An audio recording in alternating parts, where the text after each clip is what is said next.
The risk that a team faces making decisions in free agency blows making its selection in the NFL draft out of the water. Albert Haynesworth, the big $100 million deal, he wanted it. Is he worth it? Oh, hell no.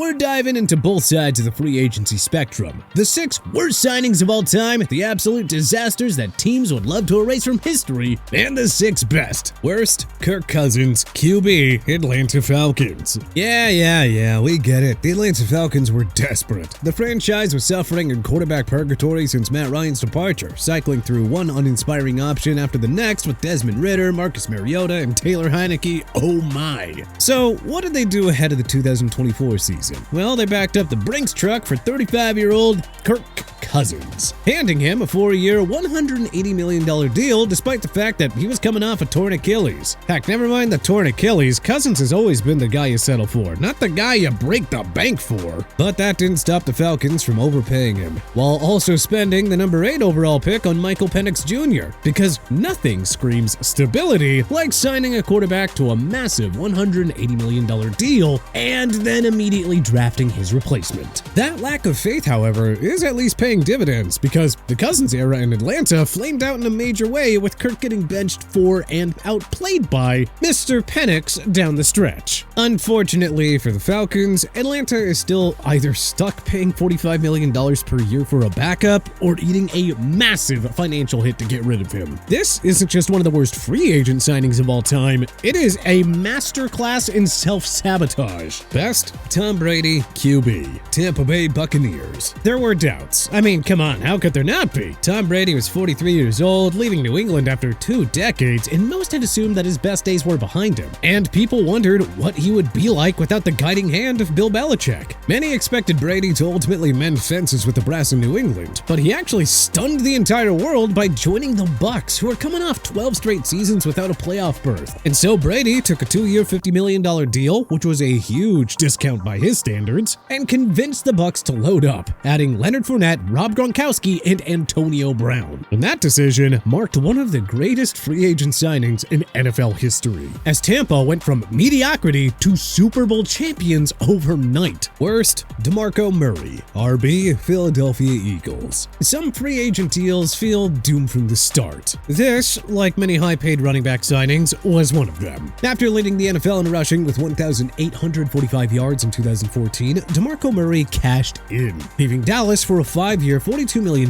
deal with their bitter rivals in Philly. Chip Kelly thought that he was stealing a superstar from a division rival. What he actually did was pay a north-south runner to play in a sideline-to-sideline system. Murray never fit. He looked a step slower, averaging a miserable 3.6 yards per carry and racking up just 702 rushing yards in 2015, a fraction of his Cowboys output. He wasn't just ineffective, he eventually lost his starting job to Ryan Matthews, and after one miserable season, the Eagles admitted defeat and shipped him to the Titans, where, naturally, he returned to Pro Bowl form for a year. But in any case, this was a monumental misfire for the Birds. Best, Reggie White, DE, Green Bay Packers. Reggie White wasn't just a great free agent signing, he changed the course of history for one of the league's most prestigious franchises, the Green Bay Packers. The Minister of Defense was the crown jewel of free agency when it was first introduced in 1993, and after a dominant 8-year run with the Eagles, White had suitors lining up. But it was a small market Green Bay that landed him on a 4-year, $17 million contract, which was an absolutely unheard of figure at the time. Now, White didn't just live up to the hype, he changed the course of the franchise. He was the defensive cornerstone that helped Brett Favre's Packers break through as a championship team. In Super Bowl 31, White delivered a performance for the ages, recording 3 sacks and leading Green Bay to its first Lombardi trophy since Vince Lombardi himself. He spent 6 dominant seasons in Green Bay, adding another Defensive Player of the Year award to his Hall of Fame resume and finished his Packers tenure with 68.5 sacks, turning the franchise into a bona fide powerhouse once again. Worst, Nate Solder, OT, New York Giants. It's rare that an offensive lineman makes a list of all-time free agent busts, but when you're paid like an elite tackle and play like a turnstile, well, you earn it. In 2018, the Giants were desperate for O-line help, so they handed Nate Solder a 4-year, $62 million deal, making him the highest highest paid left tackle in NFL history at the time. They quickly came to learn, however, that Solder was in many ways a product of the Patriots' offensive system, and subsequently, the Giants' O-line remained a complete disaster. Solder struggled mightily in pass protection, failing to protect Eli Manning and later Daniel Jones. By the time his contract was up, he had opted out of a season, lost a starting job, and was a complete liability. Yeesh. Talk about a swing and a miss. Best, Saquon Barkley, RB, Philadelphia Eagles. Saquon Barkley leaving the New York Giants for their biggest rival was already a storyline. But with how Barkley and the Eagles capitalized, well, it's already become a part of NFL history. So for anyone who's living under a rock, the Eagles stole Barkley on a 3-year, $37.75 million deal. And all he did was deliver one of the greatest rushing seasons ever. Barkley shattered expectations, racking up 2,005 rushing yards, setting the Eagles' franchise record and coming within a few hundred yards of Eric Dickerson's single-season rushing mark, and was absolutely the home run hitter that they needed. Worst, Albert Haynesworth, DT, Washington Redskins. If free agent bus had a Mount Rushmore, Albert Haynesworth would be carved into the first spot. The Titans' defensive terror hit the open market in 2009 after back-to-back first-team All-Pro seasons, and Washington could not resist. They handed him a 7-year, $100 million contract, making him the highest-paid defensive player in NFL history at the time. But once the money hit his bank account,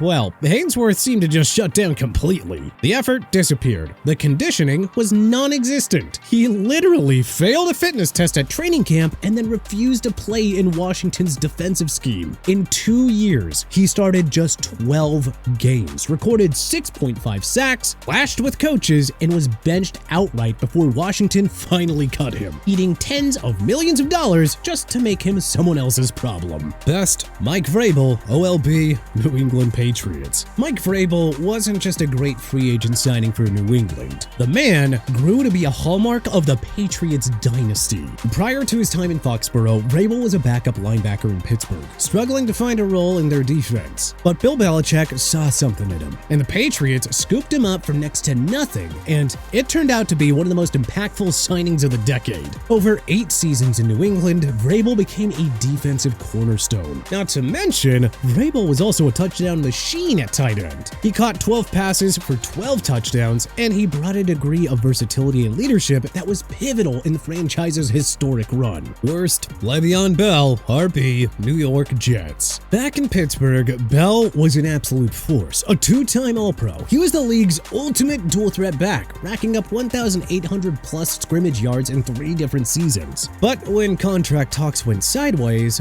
Bell did the unthinkable. He sat out the entire 2018 season, betting on himself to cash in as a free agent. The Jets, being the Jets, fell for it. They handed Bell a 4-year, $52.5 million contract, ignoring all the warning signs that he was a product of Pittsburgh's system. To make matters worse, they did so against the wishes of their egomaniac head coach, Adam Gase, who had no interest in catering to Bell's skill set. As a result, they got a washed-up version of Bell running behind a bad offensive line, with the head coach in Gase who didn't even want him. Bell never had a single 100-yard rushing game for New York and scored just 4 touchdowns in 2 seasons. He was cut before the end of year 2, walking away with $28 million in guaranteed cash for doing absolutely nothing. Best, Peyton Manning, QB, Denver Broncos. For over a decade, Manning was the Indianapolis Colts. 4 MVPs, a Super Bowl ring, a perennial contender. But after missing the entire 2011 season due to multiple neck surgeries, the Colts moved on, releasing Manning to draft Andrew Luck. Manning's free agency was an all-out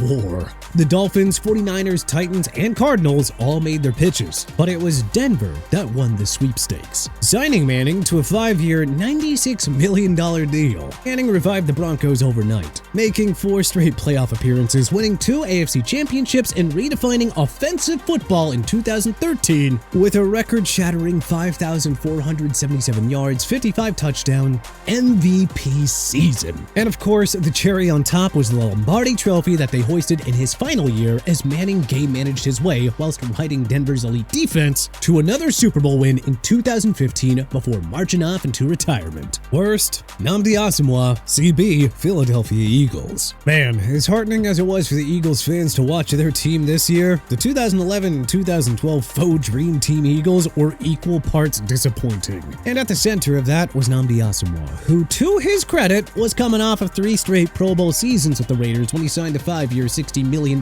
deal with the Eagles. But he simply could not keep that same level with the Birds. He was routinely torched in coverage, didn't fit the Eagles scheme at all, and by year 2, he was completely washed, and ultimately was released at the end of the season. Best, Drew Brees, QB, New Orleans Saints. It is tough to do much better than the New Orleans Saints did by bringing former Chargers quarterback Drew Brees into the fold back in 2006. The undersized quarterback came in off a series of injuries and was facing doubters left, right, and center, and upon pairing up with Sean Peyton, he became an immediate star in NOLA. It wasn't just vain popularity either. He was putting up big numbers across the board, and it only continued to improve. In 2009, Brees led the Saints to their first and only Super Bowl appearance, knocking off Peyton Manning and the Indianapolis Colts in the process. When all was said and done, Brees had shattered every Saints passing record, and a number of NFL ones as well. But hey, which NFL free agent signing do you think was the worst of all time? Which was the best? Who do you think we were right on? Who do you think we were wrong about? Was there anyone that we may have missed? Let us know in the comments section below. If you like this video and learned a thing or two, then clicking the like button helps us out a ton, and you know, we really appreciate it. If this is your first time coming around to TPS though, then subscribing is a great idea, because we put out videos like this every single day. But as always, thanks for watching, and we'll see you guys next time.